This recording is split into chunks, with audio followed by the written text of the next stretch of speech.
보라, 내가 새 일을 행하리니 이제 나타낼 것이라. 아멘. 사랑하는 주님, 거룩한 주일 첫 시간을 하나님의 말씀을 들으며 기도하며 시작하게 하시니 감사를 드립니다.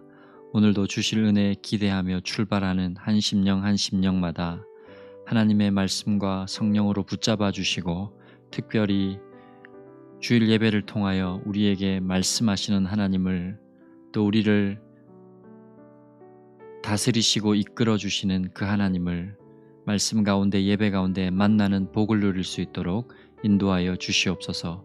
예수님 이름으로 기도드립니다. 아멘.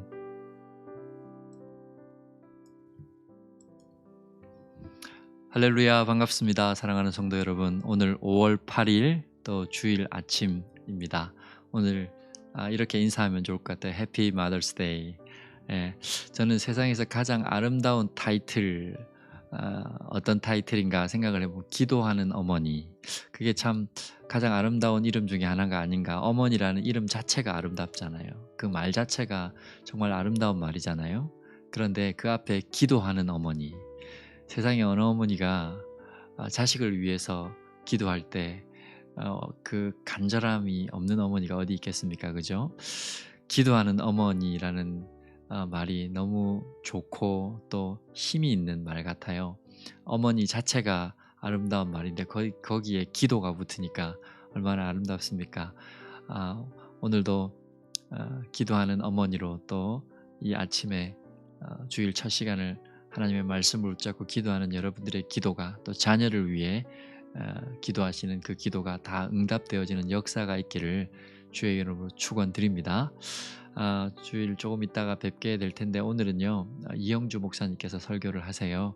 여러분 기대하는 마음으로, 아마 오늘 또 어머니 주일, 또 어머니의 날 마더스데이라고 해서 또 특별히 우리 여성분들 또 가정에 대해서 이렇게 말씀을 준비하신 것 같은데, 여러분 기대하는 마음으로 나오셔서 또 은혜 많이 받으시는 그런 주일 되시길 바랍니다.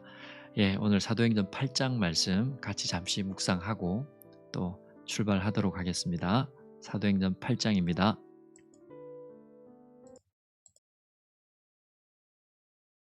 사울은 그가 죽임당함을 마땅히 여기더라.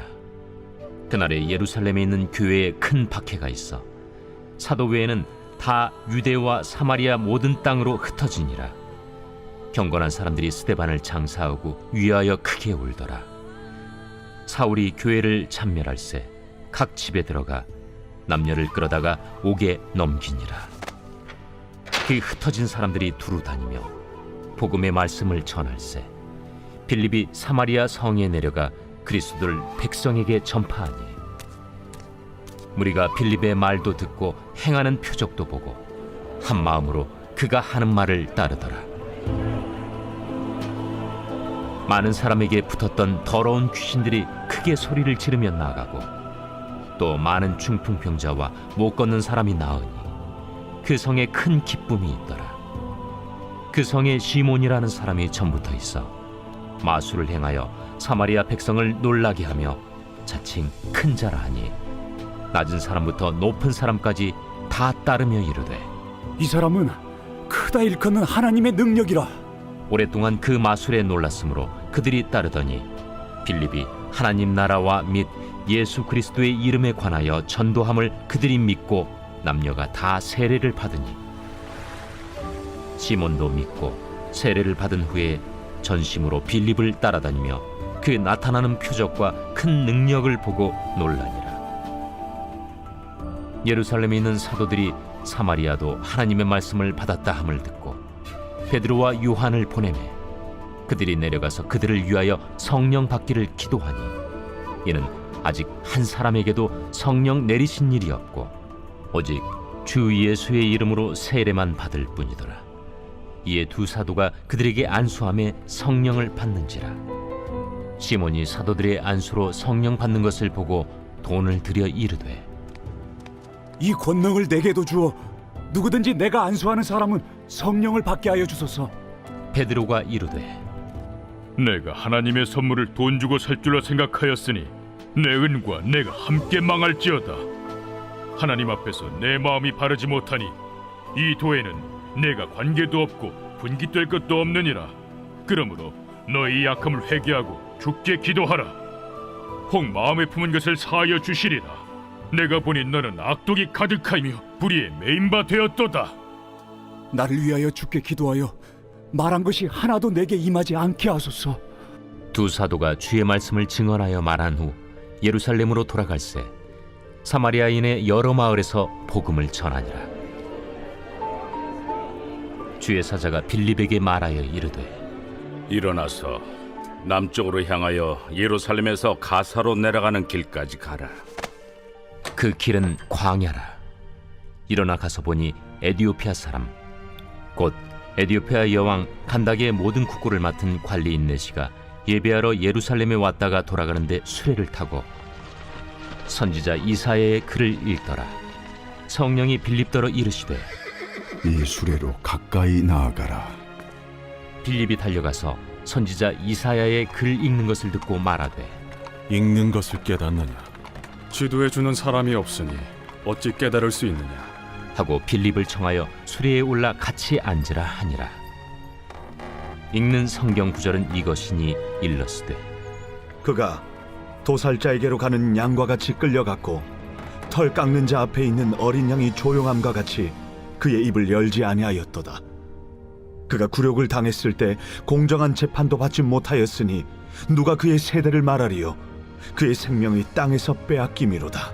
하였거늘 그 내시가 빌립에게 말하되 청컨대 내가 묻노니 선지자가 이 말한 것이 누구를 가리킴이냐? 자기를 가리킴이냐? 타인을 가리킴이냐? 빌립이 입을 열어 이 글에서 시작하여 예수를 가르쳐 복음을 전하니 길 가다가 물 있는 곳에 이르러 그 내시가 말하되 보라, 물이 있으니 내가 세례를 받음에 무슨 거리낌이 있느냐?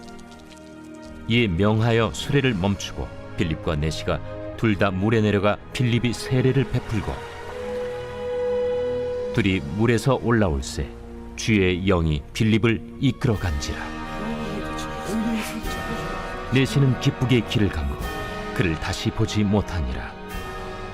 빌립은 아수도에 나타나 여러 성을 지나다니며 복음을 전하고 가이사라에 이르니라.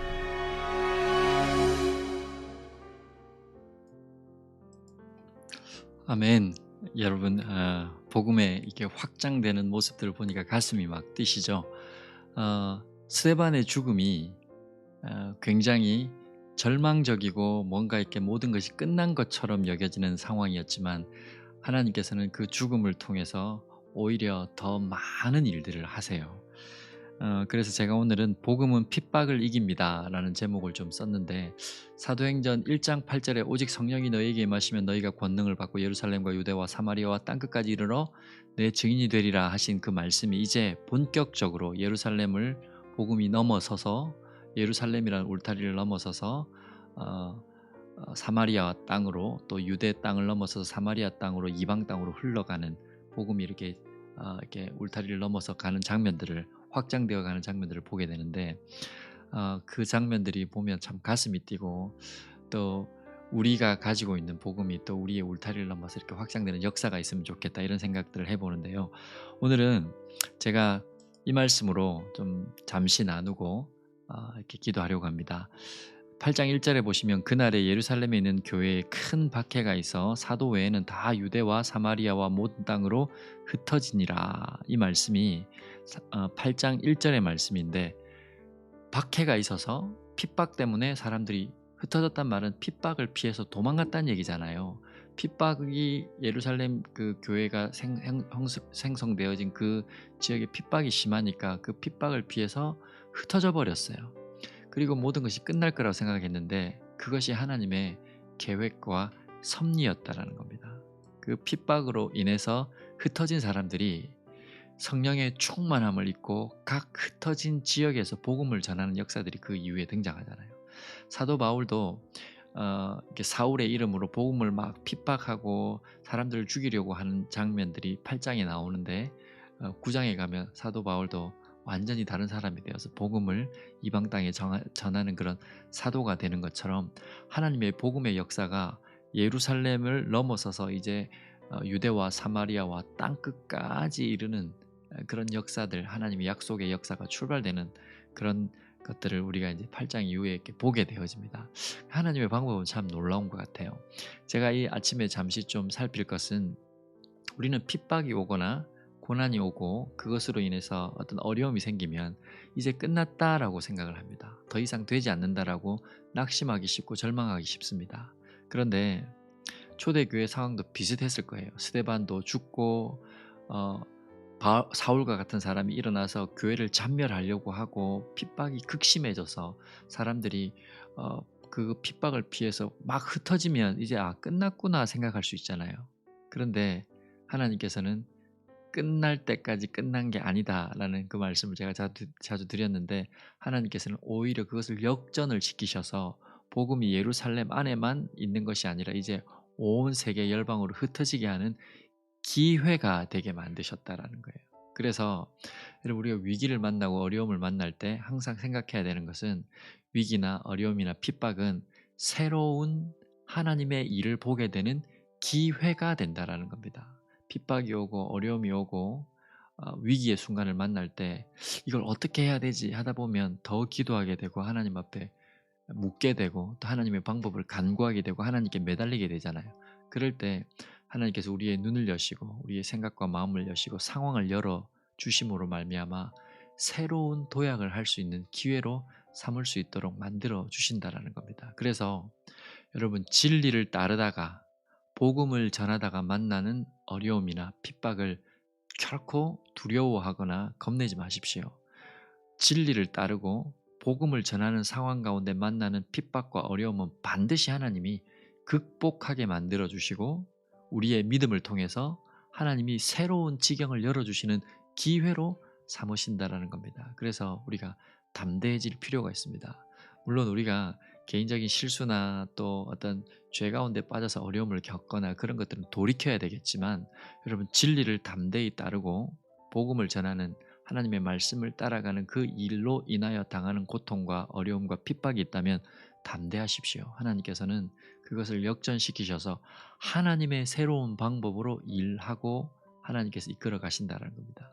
초대교회의 역사가 그걸 우리에게 보여주잖아요. 스데반이 죽고 많은 사람들이 핍박 때문에 예루살렘을 떠나버렸어요. 그래서 복음이 멈추어지고 꺾여버리고 끝날 줄 알았는데, 그 복음이라는 것이 끝나지 않고 오히려 예루살렘을 넘어서 유대와 사마리아와 온 땅끝까지 이르는 기회가 되게 하더라는 겁니다.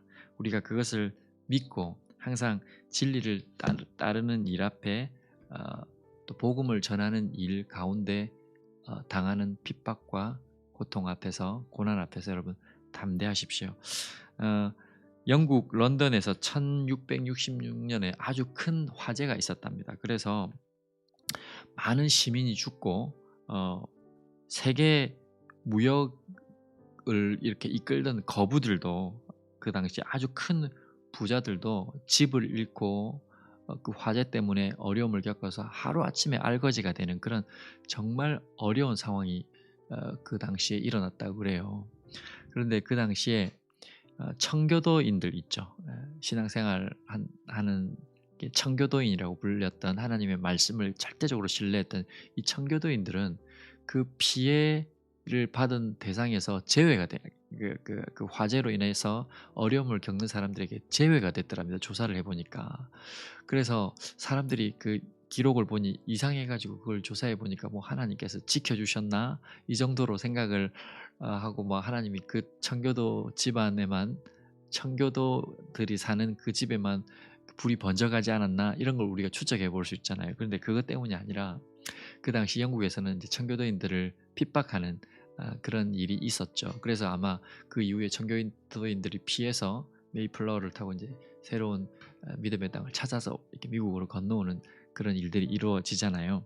근데 어쨌든 왜 청교도인들, 믿음의 사람들이 피해를 받지 않았는가 조사를 해보니까 오히려 그게 그 당시에 청교도인들이 받던 핍박 때문에 그랬다는 거예요.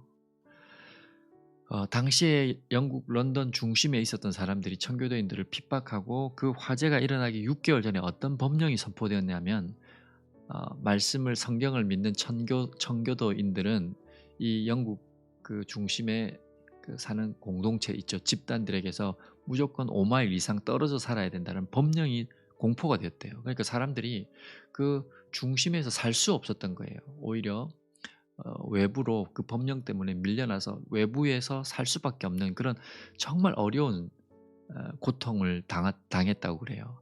그게 얼마나 고통입니까? 사람들의 어떤 공동체에 섞여 살지 못하고 사람들이 누리는 혜택을 누리지 못하는 거잖아요. 그런데 6개월 후에 영국 런던 중심에서 그 화재가 일어난 거예요.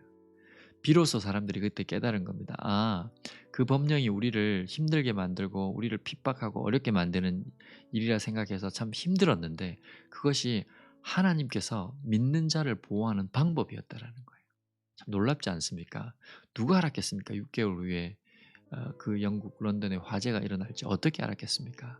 근데 하나님께서는 복음을 따라 살아가는 진리를 따라가는 하나님의 백성들을 그런 방법으로도 보호해 가시며 하나님께서 하나님의 일을 이루어 가시더라는 겁니다. 우리가 믿어야 할 진리가 바로 그겁니다, 여러분. 진리를 따르고 복음을 붙잡고 살아가는 삶에 모든 것이 형통하다. 그렇지 않습니다. 여러분, 때로는 그것 때문에 고통도 따르고 어려움도 따르고 핍박이 따르는 게 현실이고 그것이 말씀이 우리에게 알려주는 거예요. 말씀이 그렇게 이야기하고 있잖아요. 복음을 전하면 모든 것이 형통하고 복되다 이렇게 말할 수 없습니다. 그런데 중요한 것은 여러분 그런 진리를 따라 복음을 전하며 하나님의 말씀을 따라가는 삶에는 핍박도 따르고 고난도 따르지만 그것을 이겨나갈 수 있는 힘이 우리에게 주어진다는 거예요. 그리고 반드시 하나님의 때가 되면 하나님께서는 그 모든 상황을 역전시켜가며 우리의 삶이 하나님 손에 붙들려 있고 하나님이 살아계시다는 사실이 온 천하에 드러나는 순간이 온다는 겁니다. 우리가 그때를 바라보고 이 믿음의 길을 울며 씨를 뿌리며 걸어가는 것이죠. 때로는 그것이 이 세상에서 이루어지지 않더라도 우리는 그리 아니하실지라도 하면서 찬송하며 가는 겁니다. 왜냐하면 우리에게 영원한 하나님의 나라가 보장되어 있고 이 땅의 삶은 그곳에서 살아가는 삶에 비교하면 아무것도 아니기 때문에 우리가 이 땅 가운데 하나님의 뜻을 붙잡고 살아가는 겁니다. 여러분, 위기를 만나셨습니까? 그것이 하나님을 찾고 하나님을 붙들므로 말미암아 여러분 인생의 기회가 되게 하십시오. 복음을 전하다가 진리를 따르다가 핍박과 어려움을 겪습니까? 하나님께서 그 핍박과 어려움을 외면하지 않으시고 오히려 그것을 복음이 확장되는 하나님의 뜻을 이루는 놀라운 역전의 기회로 삼으신다는 것을 기억하시고 더 담대하게 하나님 앞에 믿음으로 서 있는 여러분들 되시기를 주의 이름으로 축원드립니다. 잠시 후에 또 예배 가운데 9시 드리는 예배 가운데 여러분들 뵙도록 하고요.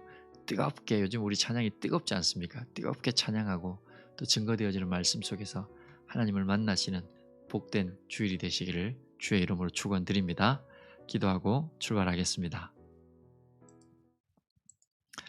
진리를 따르고 복음을 전하는 삶 가운데 찾아오는 핍박과 고난을 이길 수 있는 믿음의 힘을 주시고 위기의 순간이 기회가 되도록 기도하게 하시며 상황을 역전시키는 하나님의 섭리를 경험하는 복된 인생 되게 하소서. 모든 말씀 예수님 이름으로 기도드립니다. 아멘. 기도하고 우리 잠시 후에 또 뵙도록 하겠습니다.